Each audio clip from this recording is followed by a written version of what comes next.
What's up, guys? So from the thumbnail you can see that I'm getting a bumper repaired or fixed, right? I took it off and now the bumper is at the panel beater. I'll be getting it later today. I will show you guys a video clip from where I get it. So yeah, this is how the rear end look without the lights and without the bumper. And yes, I got rear-ended at a traffic jam. So yeah, this whole bash bar is a little bit dented in, but yeah, it's not, doesn't look too bad. So I'm just gonna keep it as is, but I'm just gonna basically clean the back end up a little bit because it's really dirty. So yeah, I need to get these bloody dirts out of the whole car. And surprisingly, when I took off the rear lights, rear tail lights, yeah, it's full of dirt. So I'm guessing the waterproofing of the lights actually works. But yes, I parked the car outside, so that's one of the disadvantages of having a car when you park outside. Dirt, water, I even have spiders inside, spider webs and stuff. So yeah, it's gonna be interesting. I don't have a tutorial of how to take off the bumper, but I will basically show you how to install it in a sense, where you put the plugs and the bolts and stuff like that. So you just need to reverse it, which is quite cool. I didn't know there's like air vents, air flaps for the back, which is nice to have. I'm sure you guys can pick it up. There we go. Anyways, it's gonna be an interesting setup. So yeah. Hey guys, so I cleaned the rear bumper and I kind of plastered up the bash bar. It was dented because I got rear-ended. So now I'm on my way to fetch the new bumper. Yeah, I'll show you guys later. I'm quite excited, so I'm curious how it's gonna turn out. So yeah, I'll show you guys now. See ya. Okay guys, so a few days ago I said my bumper was getting repaired and stuff like that, and from the thumbnail that you can see, it's something new. Okay, I did some change up to it, so I'm interested to see how it will turn out. And then 2 days ago I was supposed to fetch it, right? But the panel beater needed an extra day, and Thursday was public holiday, so they were not open. So I went to fetch it Friday afternoon. The video that you just saw now, when I'm speaking in the car. And then I was supposed to fit it like on the same day, but it was raining. The next day it was still raining. So, and today, good weather, a few earthquakes later, and yeah, I'm gonna get it fitted now. Then I realized, shit, my car battery is dead.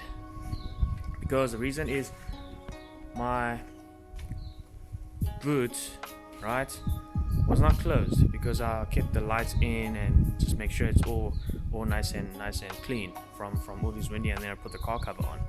And then I realized, okay, because my car has been standing still for probably a week now due to the bumper, I didn't drive around, and the battery got drained from that bloody light bulb because of the boot bulb. I'm like, oh shit. Okay, so what I did was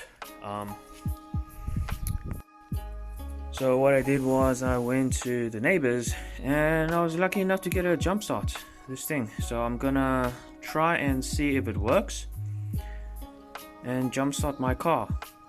First time ever. The last time that my battery died was like a few years ago. It's a probably 4-year-old battery. This battery was 2 years old and I accidentally drained it. So yes, there might be another video in regards to how do you jump start it safely, I guess. But yeah. Alright guys, so the battery is dead. Positive, negative, right? Okay.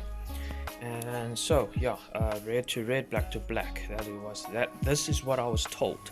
But then I did some research online. They said that it's positive to positive, the black part, black cable, to a naked body panel that is not painted. So either something like a bolt here, which can get grounded and stuff like that.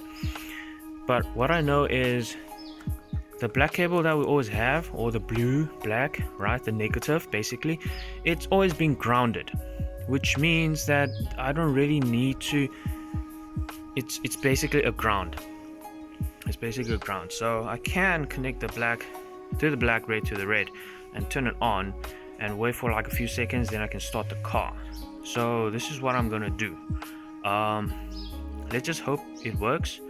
I'm gonna try because I see there's a ground cable, but just to be safe, I'm gonna connect that black cable to this naked bolt here, which is touching the body panel, which is I'm guessing it's not painted, unless it's safe, because this is what's happening. Let's give it a try. Okay, well, I thought the cable would be much longer, but it's actually not. So red to red, black to body. I turned it on now, and it has to sit there. Usually this booster has to be on the floor to be more safe, but well, let's see. Okay, there's power now. See everything there. There we go, there's power. Perfect. Let's start it up.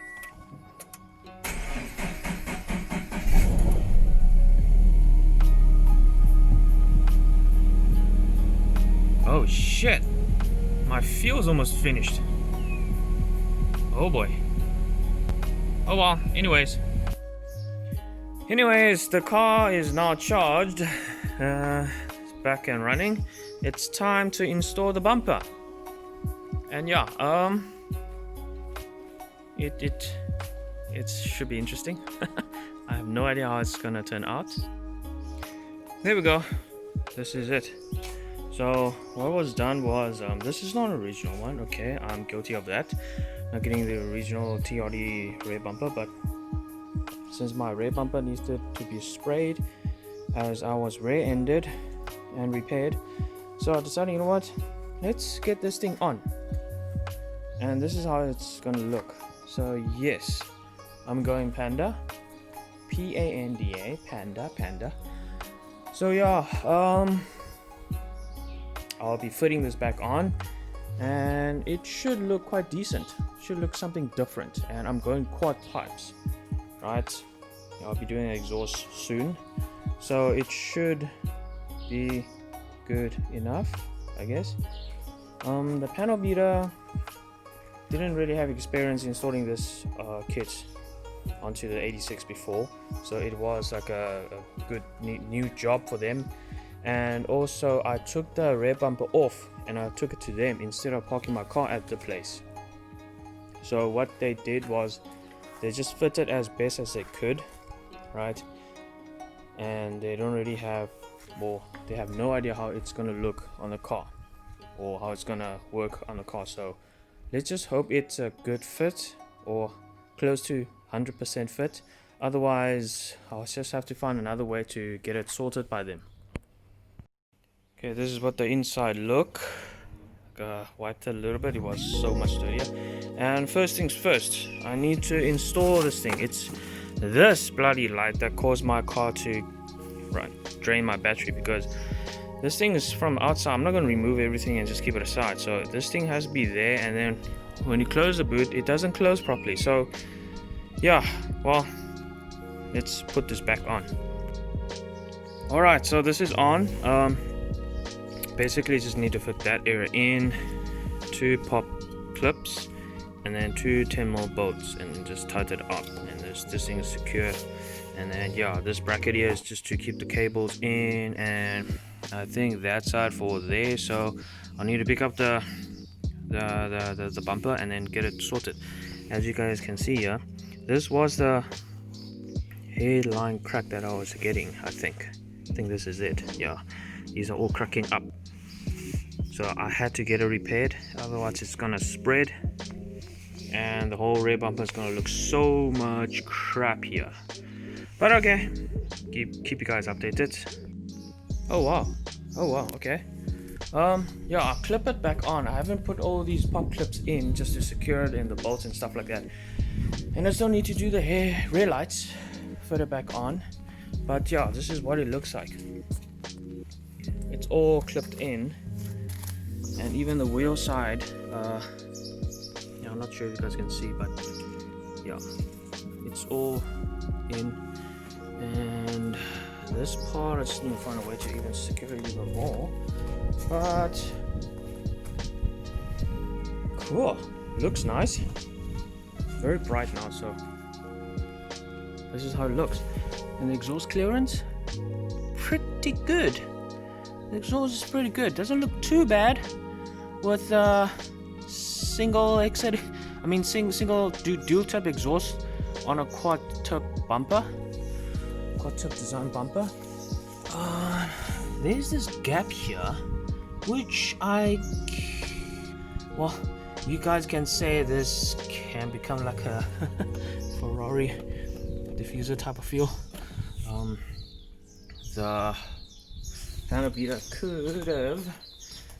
seriously could have moved this bumper slightly higher. It's probably 2 fingers below, or 2 to 1.5 fingers below, but shouldn't look too bad. If I do get the side skirts, I'll keep you guys posted. I'll just have to tell them to cut the top off just so it aligns with the height as well as the front bumper. So yeah, this is sorted. Now I just need to secure it. So what happened was, to secure it, right, 2 bolts, okay, that you need to screw in. This thing has to be clipped, it's nice and tight. This side as well, it has to clip. At the bottom here, I'm not sure, it's a bit difficult. There should be 3 clips. Okay, one is stuck there, but like one, yeah, I need to figure this out, get this sorted. But yeah, 1, 2, 3. Once that side's fitted, underneath here there's 2 more pop clips that need to be secured. That side also 3 clips, I believe, and then that's it for the car. Oh yeah, this came off, so I just need to find a way. This is for the cover, but yeah, I need to find a way to secure this. This is how the bumper feels, because it's not secured yet, but once it is, it should be awesome.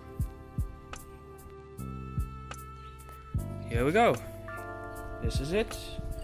It's fitted on properly. Everything's fitted back.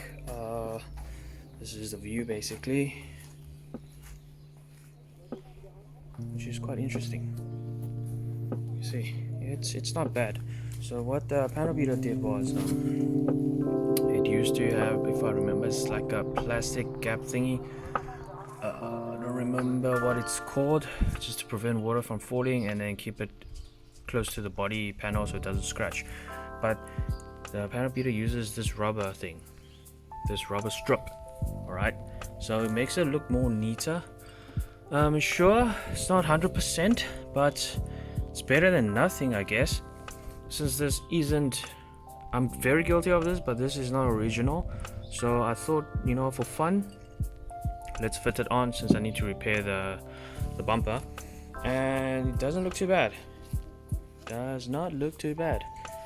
So yeah, black and white, black on white, white on black, it's not bad. And the tips, right, this is a stock dual tip, stock position. There we go. This is the left side. It's sitting almost in the center with a really wide gap, so I'm gonna fit a quad pipe in, TRD quad pipe. This is the other side, and yeah, looking forward to it. So what do you guys think? Please remember to comment down below, give me a thumbs up, and subscribe to my channel. Thanks guys, see you in the next episode.